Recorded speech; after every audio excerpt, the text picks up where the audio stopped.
Why are we making sourdough bread from dead bodies? Welcome to Egg's Most Okayest Farm Girls. I'm Annaliese. And I'm Courtney. Grab a drink. We're here to help. Good morning, everyone. Good morning, Courtney. How you doing? I'm just doing great. How are you? Not too bad. It's been a little crazy around here, you know? I did just get to see you this weekend, though, which was fun. I had my first little book sales event in Madison at the farmer's market for Cows on the Concourse. And I got to meet Courtney and have dinner the night before. And yeah, I don't know. I just feel like we've both been running around all these end of the school shenanigans. You're tearing apart Ranch and Root. I'm souling in books. The remodel, all the field trips. It's been wild. All the field trips. Why do we do so many field trips at the end of the year? Why don't we just be like, actually, we're going to be done with school a week early? Yeah. I mean, each girl had 5. I counted 5 field trips.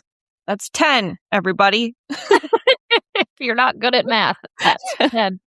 That's 10. It's a lot. Yeah.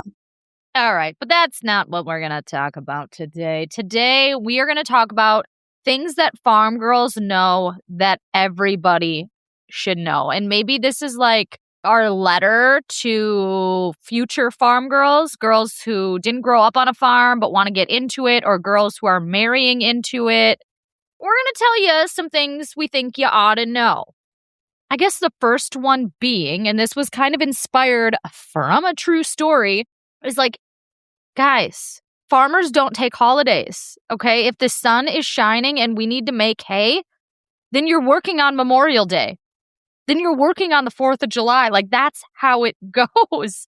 We just had a young employee whose new fiance is not from a farm and not grasping this concept. She's like, it's a federal holiday. What do you mean we're not taking the day off? Why doesn't he get the day off? Because we're farmers. Yeah, that was a very rude awakening for me as well. I remember I just wasn't getting it when I first met Aaron. I'm like, what do you mean? We made plans. Forget about it. The plans have changed. You're driving the tractor. Right.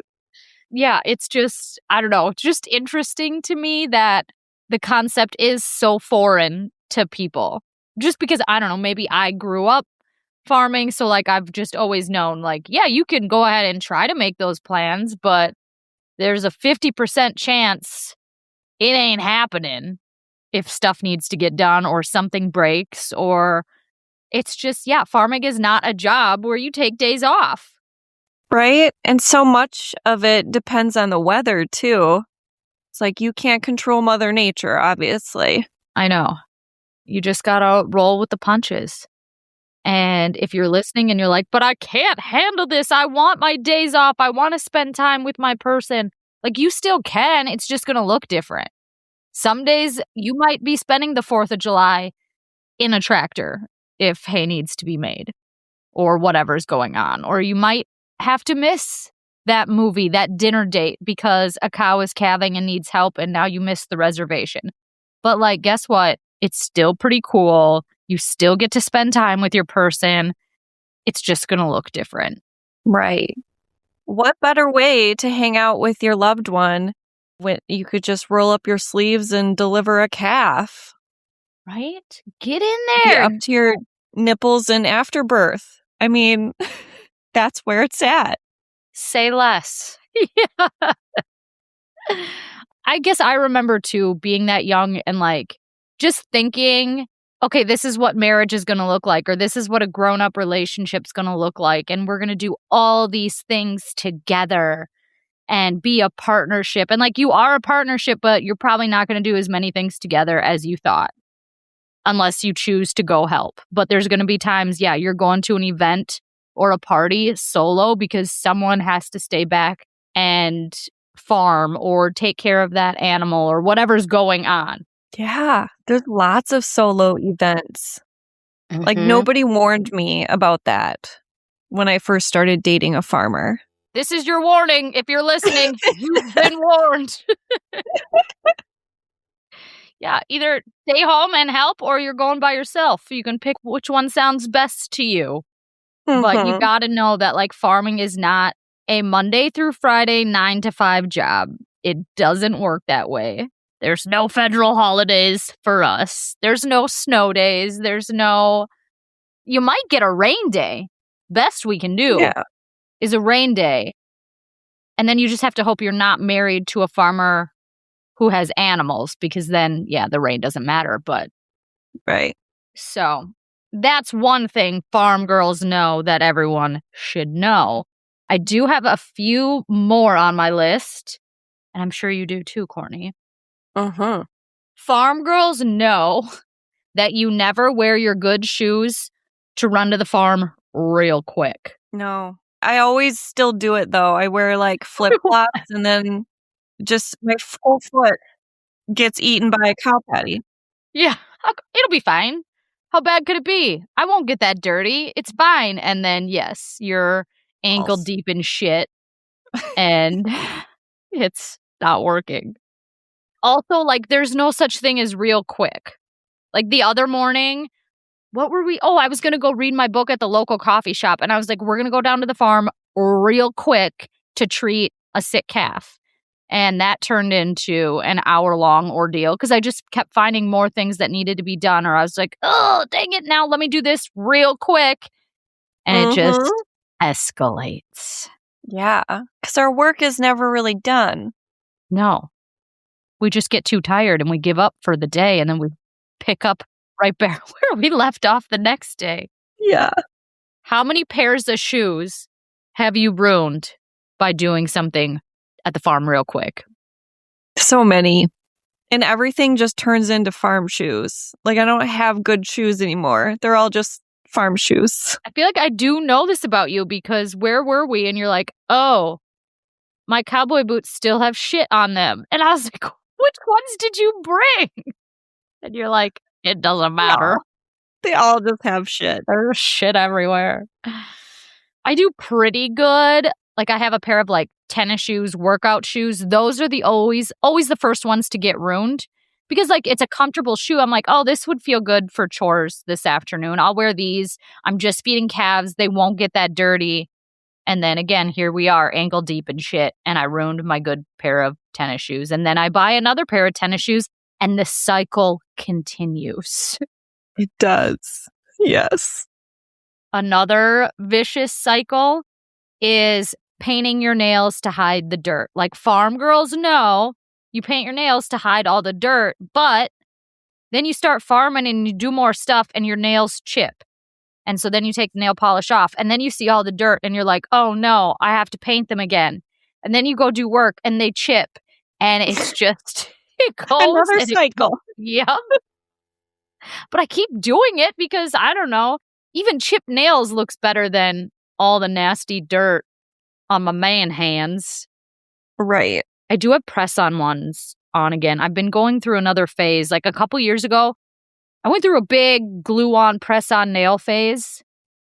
And then I was like, this is too much upkeep. Let's just go all natural. But now, I don't know, lately my natural has been just, God, they're so gross. And then I try to like wear pretty rings and stuff when I go out. And I'm just like, you Ugh. two don't go together. So I got press-ons again. And now I just feel fancy. I wish we could figure out a way to just paint your nails once a year and it just stayed that way. Oh my God. Yes. And stay nice and shiny. Because I did gel builder nails not too long ago. I was like, oh, I'll give it a try. First of all, it was like $100 to get it done. And then it grows out in like 2 weeks.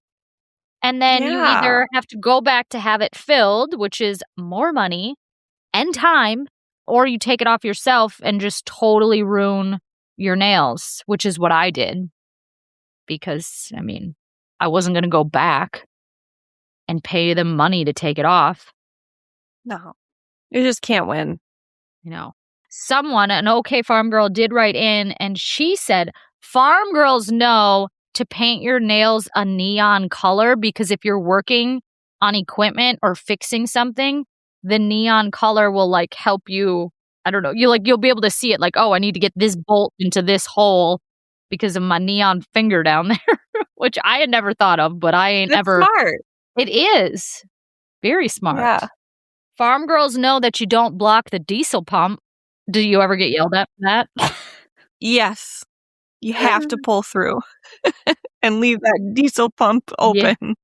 Tom's biggest pet peeve is when he sees a car parked by the diesel pump because he's like, "You have all the other pumps. I only get one." Like, and nothing excites that man more than a bay of diesel pumps. He just goes googa. Googa? Goo goo goo goo Googa. gaga? Googa. He goes Googa, everyone. He goes wild for a diesel bay. I've got one. Okay. So farm girls know that ain't nothing like a farm community. Mm-hmm. We got each other's backs. For reals. Learned that when Aaron had his accident and everyone just pulled together to help. Mm-hmm. It was really amazing to see.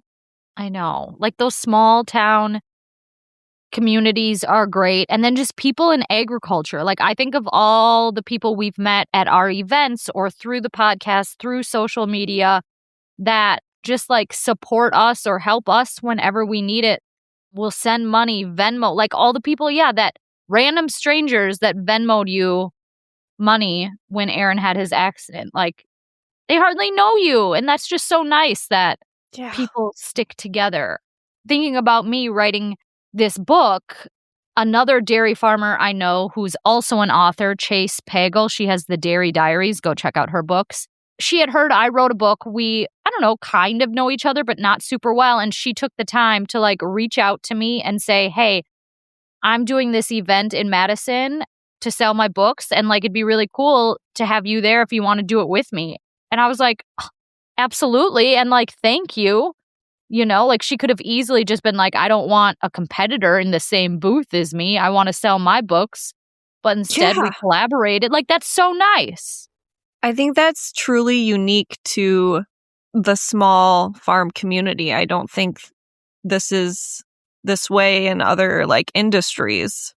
Yeah, I would agree. I also think agriculture is very unique in that how many other industries do you see people wearing t-shirts that say like proud to be a dairy farmer or rancher, or like I feel like we have a job where we love to wear shirts that talk about what we do. Do you know what I mean? Yeah. Like you don't see doctors being like proud to be a doctor. There are a lot of nurse shirts, but not, I mean, other than that, I can't name one. And I feel like there's so many like businesses or people with side hustles that are just cranking out the graphic tees for farmers and ranchers. Like there's so much. Proud to be an accountant. Yeah, you don't see that. Yeah. I mean, do you? Maybe we're wrong. If we're wrong, let us know because I need to get my eyeballs. An accountant shirt. I'd love to. Maybe we're just surrounding ourselves with the wrong people, though. Maybe we only think it's farmers and ranchers because that's who we hang out with. And maybe these accountants have their own clubs and stores that we don't even know about. Maybe. If you're listening, let us know. Let us know.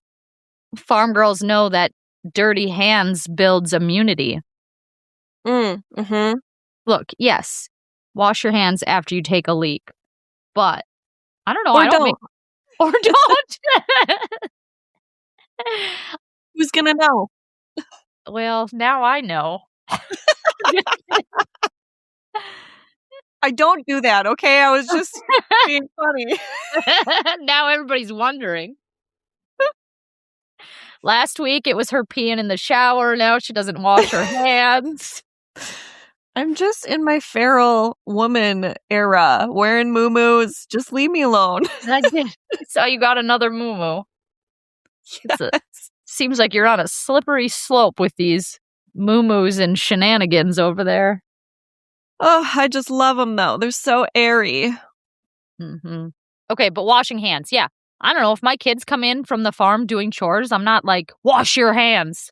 Yeah, I only was when we had, like, if they were doing chicken stuff, because Oh. chickens are disgusting. But yeah, like, little cow poop Yeah, doesn't really gross me out too much. no.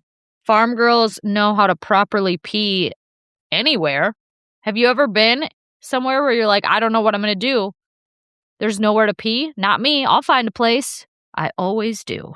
I have panicked before because other states, like, if you're driving, they don't have, like, as much trees, Mm, cornfields, bushes, and it's yeah, just flat. Like, have you ever driven through Indiana? There's nowhere to pee. it's It's the just worst. flat, like, everyone can see you. Well, what you gotta do is you pull over, and then I open up all the doors. I go in between the 2 doors, and then, yeah, hopefully there's not a farmer, like, in the field driving behind the tractor, otherwise he would get a view, but The old door trick. I've witnessed Annaliese doing this firsthand. you have? Yeah. That's great. Oh, have you ever, like, had to pee in a bottle? I've been real close, like, dumping out water bottles just in case. I don't think I could do it. I don't think I have the aim. I had to pee in a cup one time. I mean, that I could do that. I still like, at the doctor, when you have to pee in a cup, it still ends up all over my hands. Don't worry, I wash my hands. But a bottle? There's no way I would get my pee in a hole the size of a quarter. No. They do make funnels. They make shiwis. Yeah, that's right. Did you buy one? I did because Aaron told me that we weren't stopping and I was all nervous. I was like, what if I have to pee? Because Yeah. we had a trailer full of cattle. He's like, I'm stopping one time to fuel up. That's it. So you better get yourself a urinal. And then I didn't need the urinal, but he did. So he Oh, he used my used urinal the and I was Shiwi. like, What does he need the Shiwi for? well, he didn't use that part. It was a special attachment. Oh, gotcha. Huh. But I had to hold the urinal while he peed down the highway, driving down the highway. He didn't even slow down. No. He just, like, unzipped, whipped that thing out, and was like, "Hook her up." Yeah, he's like, make sure I don't pee on myself. Can you hold this? Oh my god. This man and his need for timeliness and efficiency. Yep. Oh god. What else do farm girls know that everyone else should know? Farm girls know. And actually, this kind of goes for all farmers. I mean, all farmers know where their food comes from and obviously, like, appreciates Mm, their food and all the work that goes into it. God bless. I'm so glad we are who we are and we do what we do. Can you imagine living in a city and not knowing, like, and thinking that food just comes from the grocery store? That scares the hell out of me. Yeah. Or people that genuinely think chocolate milk comes from brown cows. Mm-hmm. Or, I mean, true story, I had someone ask me if eggs were dairy because you find eggs in the dairy section at the grocery store. No. And I was like, well, let's use a little critical thinking here. Eggs come from chickens. That's poultry, not dairy. But I've had a lot of people thinking that you need a rooster in order to get eggs. mm, I'm like, no. I mean, they fertilize eggs, but you can still have eggs without a rooster. right. It's like, it's your period, man. Yeah. Nothing hurts my heart more than, like, hearing about a freezer going out and, like, spoiling all of the meat. Oh my God. I That know. just kills me. I'm like, no. Because like, an animal had to die for that, and there was so much Went into it. went into it, and it's a whole life that was Uh-huh. given up for it. So just A whole life was given up, and it was, I mean, a freezer, that is a year's supply of meat that would feed a family or multiple families. Like, so just thinking about that too, like all those resources, everything that was wasted. Yeah. I mean, I think about that even just when I scrape my plate off and Yeah, throw, like, me I too. don't finish a meal. I'm like, just like, ah, I feel so bad. I mean, a lot of times, you try to save it, put it in your Tupperware, but there's like, I don't know, a lot of times when you can't, when we're on the road and we go out to eat Right. and the hotel, like, there's no fridge or you can't, like, what am I going to do with this? Mhm. It just makes me very sad because I like to eat so much. Me too. So, speaking of beef and like losing it and it being just worth so much to us in so many ways, this is my what you ought to know. Are we good if we move on to what you ought to know? Sure. Yeah. There was a beef, cheese, and cigarettes heist. Did you hear about this? No, I did not. Tom actually brought it to my attention, and he was like, if there was ever a heist I would join in on, it would be this one. So, 8 alleged U.S. thieves have been indicted for stealing $5 million worth of cheese, beef, and cigarettes. They stole goods from logistics sites in Pennsylvania, Virginia, and New Jersey, and then sold them on the black market. So, I mean, they stole things ranging from steaks to cheeses to copper wiring and cigarettes. They were conspiring to impersonate shipping carriers in a wide-ranging retail theft ring throughout the Northeast. I love a heist. Is that I weird to love say? heist. Especially a cheese one. Especially a cheese one. I don't know. Thinking, what's that movie with George Clooney and Brad Pitt, where they have the heist? That's not Ocean's 11, right? Yeah. Ocean's 11. Yeah, like, I Okay. love that movie, and I love, like, just seeing how smart people are and how they figure out, like, patterns and timelines, and they're like, "If we show up looking like this at this time and say this, then they'll just give us this truck loaded with cheeses and steaks, and we're outta here, my man." It's just fascinating to me. 'Cause I Yeah. would not have the long game. I mean, I feel right? A heist has gotta be a long game. Right. You've gotta take your There's time, too you're not many just details. I'm not yeah, a detail-oriented person. right, no. Anywho, I thought that was funny, though. That was my what you oughta know.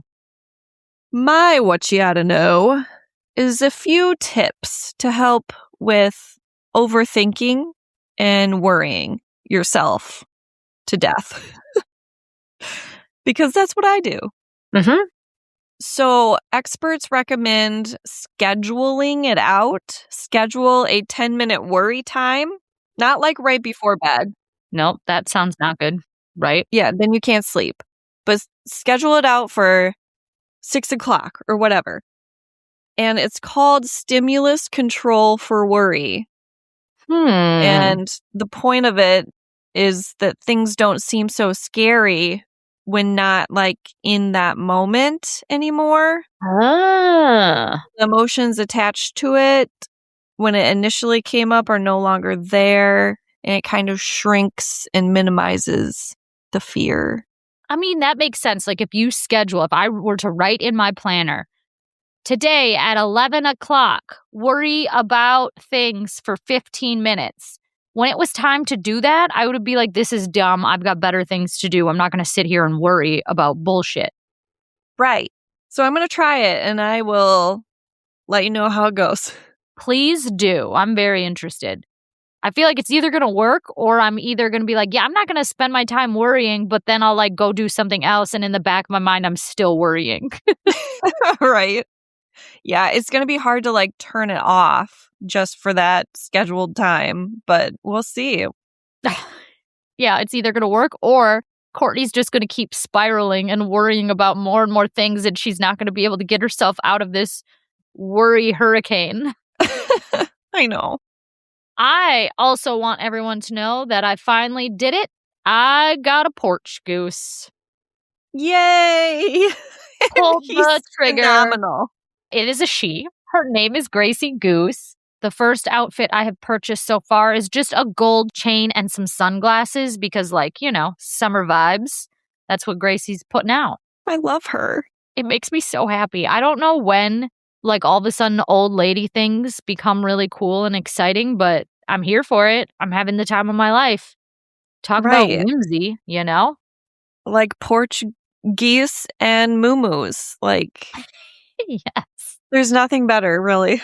Oh my god, I have a porch goose. I should probably stop making fun of you for your moo-moos.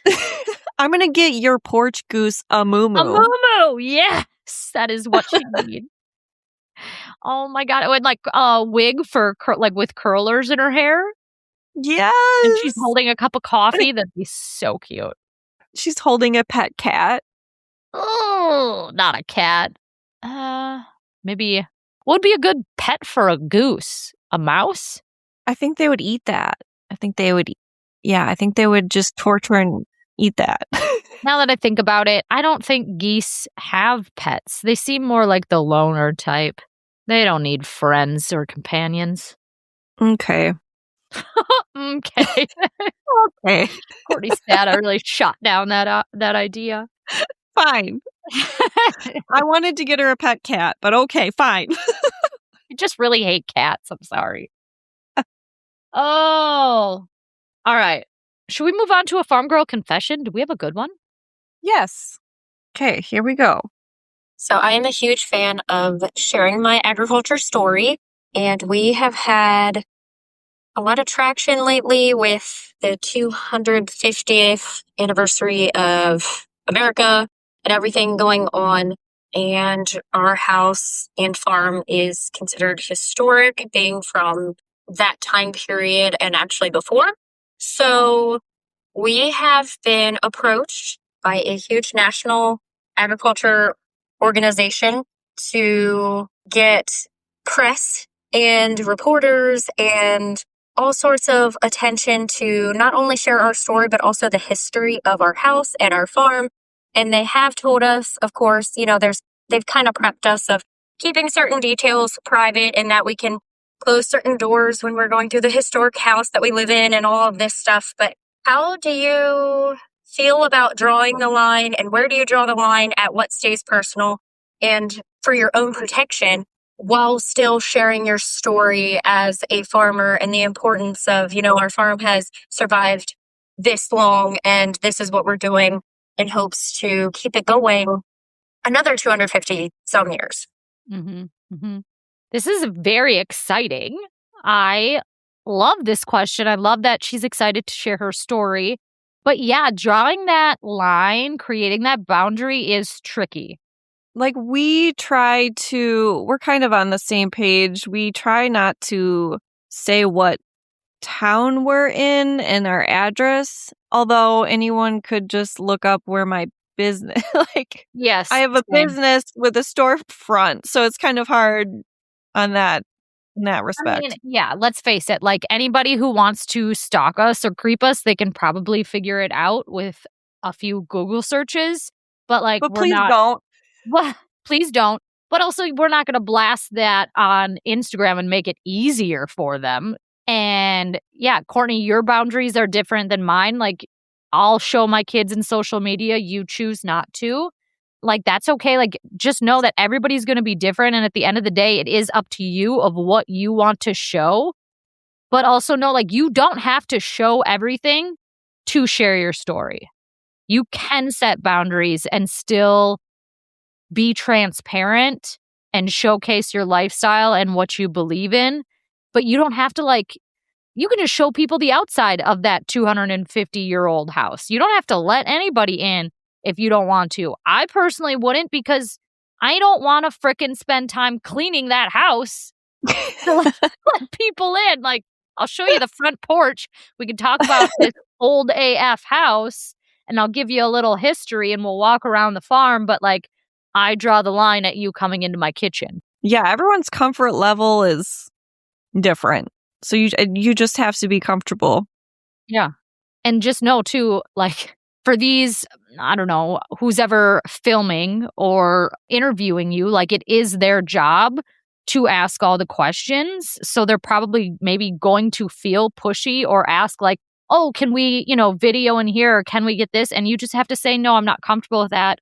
But here we can go over to this corner of the barn or whatever, like don't let people lead you down a path you don't want to go. Like you can just say, no, thanks, not doing that. Have you ever had to deal with a pushy reporter? Because I have. Have you? Yeah. It was so uncomfortable. Yeah. What happened? She asked to speak with me, being that I'm in the beef industry, and she wanted to talk more about the commodity market and politics. Oh. And I'm like, I just don't know a whole lot about the commodity market. Like, I sell direct to consumer. So she's like, oh, that's okay. Like, I'd love to talk to you anyways. And I just felt like she had her own bias ready, and she just kept kind of pushing, and I just felt so uncomfortable. So I just had to keep repeating, like, I can't form an opinion about that. That's annoying that she did that. I don't like that. I know. And like some of it I agreed with. I just felt like I didn't know enough about what she was talking about to really be confident in my opinions about it. Yeah.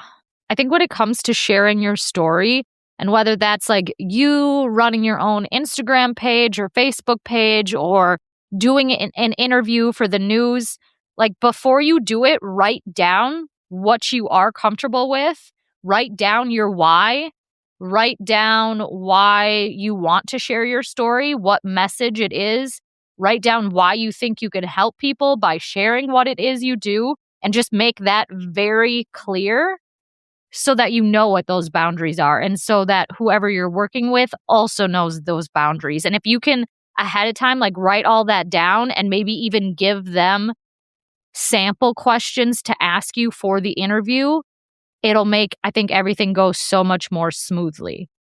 Most interviews I've done with the news, like we have talked about all of that beforehand. So like I know what questions and topics they're going to talk to me about. And like I've had time to prepare my answers and like get organized. Right. Solid advice. Yeah. That was a good little confession though, or question. I like that one. And that's exciting. Like 250 years old. Damn. You're definitely ghosts in there. All right. Let's move on to what the hell. Courtney, what made you go what the hell this week? Thank you for letting me go first, because I was very excited to share this with you. Oh, God, I forgot. You texted me about this last night. Yeah. So scientists have taken yeast out of a 5,300-year-old mummy's gut. What? And made sourdough bread out of it. Shut the fucking front door. And then ate it. No, they didn't. Sure did. I guess it was preserved. So this mummy, his name was Otzi. He was basically, like, his intestines were like freeze dried by the ice within hours of his death, creating a biological time capsule. So some scientists, a bunch of weirdos, were like, yeah, let's extract that yeast and make some bread. Why? I have so many more questions. Can we get them on the phone? Like, what in the... Not one single cell in my body would say, let's eat that after finding a mummy. Do you remember when they found, like, you reported on this so long ago? They found honey in a tomb. I love that you said I reported on this, as if I'm... You're a reporter now. Yeah, right. I'm a journalist. I do my homework. No, I read things on Instagram and then I repeat them back to you guys. Like... Anyways, you had said a while back that they found honey in a tomb and they ate it. Yeah. Honey in a tomb, one thing. That's one thing. That still crossed the line for me because weird. But taking something from a dead body, from a corpse, to consume it? To not just consume it, to bake bread and then consume it. They said that, the sky's the limit. Let's do some brews. Let's do some craft brews. They're planning on doing more. Are they expecting people to buy this? I don't know. Like, what are we gaining from it, though? Yeah. What knowledge are we gaining? I'm sure there's a reason. I'm not so sure. I am unwell. Like, are they training for like some zombie apocalypse? They're like, if we eat from the zombies, then they'll think we're a zombie and then we'll be ready for when the world comes to the end. I don't know. It's like I hear about all of these studies, but yet we haven't studied very much on endometriosis that affects tons of women. Why are we not doing studies on that? Why are we making sourdough bread from dead bodies? From mummy juice. Mummy juices. Gross. We need to move on. I can't with this one. It's too much. There's got to be something more valuable these people can do with their time. Right? Cancer studies. I don't know. Help the children, feed the children.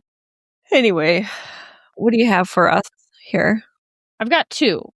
First, my son absolutely razzed me the other day. We are getting to the age where my 8-year-olds are cracking jokes, and they are pretty good. So the other night after dinner, me and the kids went for a little after dinner walk while Tom cleaned up the kitchen. We got about halfway down our driveway, we have a pretty long driveway. And Sage is like, ugh, I don't want to walk anymore. I want to go back to the house, but I don't want to walk back up to the house alone. And I was like, all right, Lane, you wait here. I'm going to run up to the house with Sage real quick and then I'll come back. And he's like, all right, fine. Start running. You said run. Let's see you run. And I was like, God damn. All right, here I go. I start running up the hill and I get Sage up there and she's like, all right, I'm good. You can go back by Lane now. So I turn around and I start walking back and Lane's in the middle of the driveway yelling, you said run, let's see you run. So I start running again and I get down there by him and he's got his hands on his hips and he says to me, you're never going to be much of a runner, are ya? I was like, you turd. How dare you tell me I'm a terrible slow runner? Kids are so blunt. I know. It made me laugh. He was just so prepared with that joke. I was like, bravo. Good job. You got me. I've caught you well, young sir. Young sir. So that happened, and that made me go, what the hell? The other thing that happened was just Friday night when I was with Courtney here. And she told me a story that I cannot believe has not been told on this podcast. When Courtney was still working in the ER, she witnessed a man's toe fall off and roll across the floor. You were like, I can't believe you've never told me this. And I'm like, I can because I have stories for days, just all very disturbing. So it's like, I don't want to be a Debbie Downer. That's why I don't. I don't think it's a Debbie Downer. I want to hear it. I think all the listeners want to hear it. If you have gross ER stories, Courtney, we're farm girls. This is the shit we live for. Spill it. Tell us. I'll be appalled, but I still want to hear it. Okay. Well, this gentleman came in and he had like thick rubber boots on and he knew that he had diabetes. So he had some wounds on his feet, but he went on a vacation. I can't remember why, but he was in a marsh for like a week. Sounds like a terrible vacation, but anyways. He never took the boots off. So like they were getting wet. He had those wounds. And if you're diabetic, you know that like feet wounds they don't heal. They take forever to heal. And so he was afraid to take the boots off. And so I took it off for him and started unwrapping his feet to see what we were working with. And yeah, it was just necrotic tissue, dead tissue. And so you took that boot off. Unwrapped. And that toe. And it fell off. Ugh. Yeah, this poor man. But This is a good reminder. Please take care of yourself. Take care of yourself. Yeah, take your boots off every once in a while. Kick your feet up.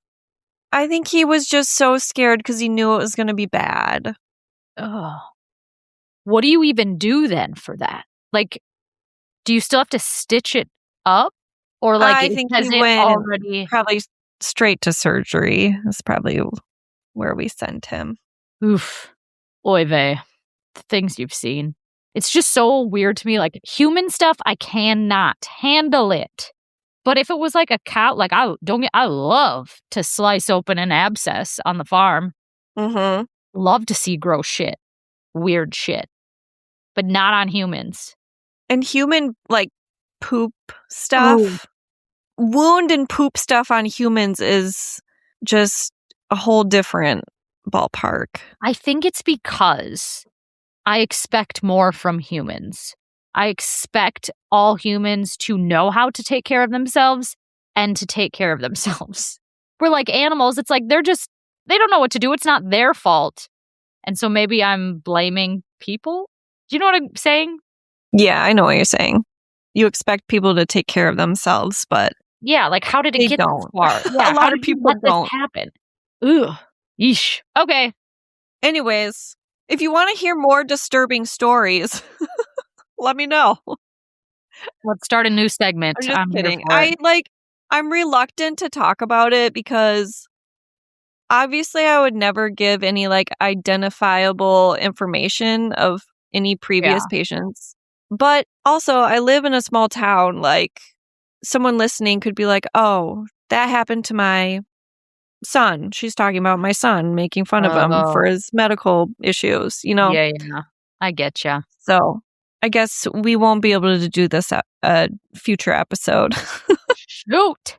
Well, if anyone else out there listening works in the medical field, has witnessed disgusting, shocking things, please call in.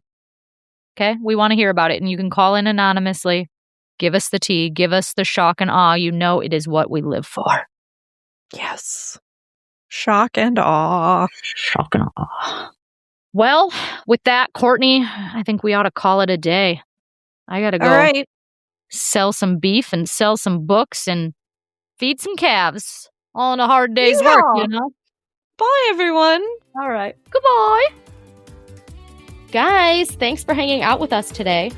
If you had as much fun as we did, would you do us a favor and share this episode with a friend? Speaking of friends, can we all be friends over on the Instagram? You can find me at @modfarmchick. And me at Mrs. Green Pastures Cattle. See you next week, guys.